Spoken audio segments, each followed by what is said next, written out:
new video released by committee member Elaine Luria just a few hours ago. In previously unseen testimony, members of Trump's inner circle, including members of his own family, detail what Trump was and wasn't willing to say in that video address made the day after January 6th. It looks like here that he crossed out that he was directing the Department of Justice to ensure all lawbreakers are prosecuted to the full extent of the law. We must send a clear message, not with mercy, but with justice. Legal consequences must be swift and firm. Do you know why he wanted that crossed out? I don't know. And that needed to be stated forcefully. They did not represent him or his political views in any form or fashion. He also has crossed out, I want to be very clear, you do not represent me. You do not represent our movement. Do you know why he crossed that language out of the statement? I don't know. Add to that the suggestion that the committee could be on the verge of subpoenaing Ginny Thomas, wife of sitting Supreme Court Justice Clarence Thomas. Here's committee co-chair Liz Cheney on Sunday.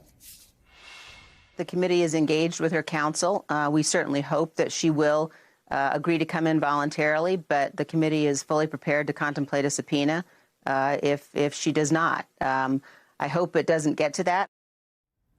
The committee wants to talk to Thomas about her communications with people like Mark Meadows and John Eastman, as well as her attempts to convince Arizona lawmakers to help overturn the election. But Thomas isn't the only one in the committee's sights. According to Congresswoman Cheney, their list of potential witnesses includes members of the Secret Service, Trump campaign officials, and even cabinet members who discussed invoking the 25th Amendment. So we've got a lot to discuss. Let me bring in NBC's Capitol Hill correspondent, Ali Vitale. With me here in studio, NBC News correspondent Vaughn Hilliard. Also joining me, Pulitzer Prize-winning staff writer for The Washington Post, Carol Leonnig, and Joyce Vance is a former U.S. attorney and professor at the University of Alabama Law School. So let's start with this new video, Ali, just released by Congresswoman Luria. Explain what that's all about and why maybe it's being put out now. Well, look, this is a moment where the committee is going into a several-week pause before they pick up with hearings again in September.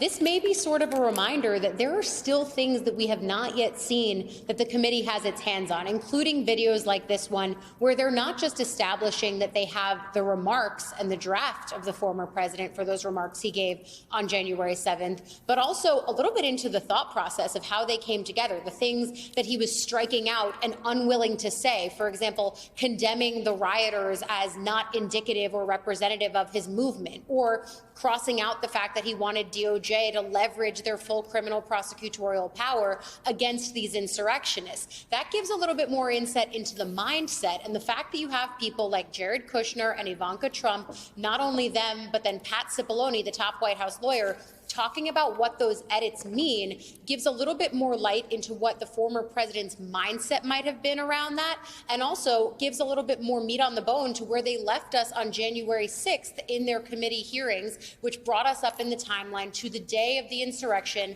and then gave us a little bit more of a sense of remarks that Trump gave on the 7th. All of this is meant to bolster the fact that they still have things on the cutting room floor that maybe we haven't seen yet, but that we could end up seeing when they move forward in September with what our reporting is at least 2 more hearings.